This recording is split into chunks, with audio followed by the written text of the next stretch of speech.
The book, The Promise, is a beautiful illustration of the story of friendship and enduring solidarity between France and Australia. It appeals to readers of all generations. It is a bilingual French and English book, so it should be exported to France. And I'm indeed very honored and humbled to have been asked to launch this book. Thank you, Derek Guille, and thank you to One Day Hill Publishing. It is now my pleasure to launch the book The Promise, La Promesse, by Derek Guille.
Of how there happens to be a village in the north of France with a primary school called Victoria School on Victoria Street, just near the intersection with Melbourne Street, is a pretty amazing one. It's one that all Australians should know. Sadly, most Australians don't know. The story I wanted to tell was partly of the relationship, very much I think one-sided, that began in that village on that day. And it's a relationship that I came to know, and to tell you how I came to know it, you need to know how I came to be there in the first place. I had the great fortune of travelling to Europe with the Melbourne Symphony Orchestra to blog and report on their tour. The last thing I expected to do when I stopped talking on the wireless was to start writing books. That I may have stopped writing books now. It may be the only one, although you will recall in the foreword to his book Adolf Hitler, My Part and His Downfall, Spike Milligan wrote, "When I finished Parkoon, I swore I would never write another book.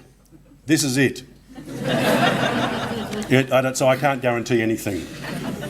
What I can guarantee is that the children and therefore the adults of Villers-Bretonneux grow up with an understanding and a recognition of a relationship that they feel to the core of their being.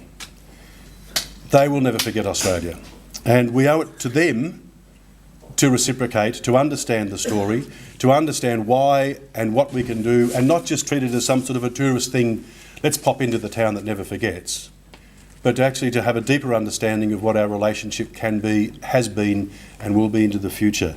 We should make a promise similar to the one that they have made that we will never forget Villers-Bretonneux. The reason I say that is, if we are to have any impact on the way in which our future grows and develops, it is through close personal relationships with people that we don't know. Through people on the other side of the world, in other countries, from other cultures, people who eat other foods, people who drink other drinks, who go to bed at other times, who do things completely different to the way we do things. Because spending time with them, you will learn that the world is not only very small, but much more connected if you want it to be.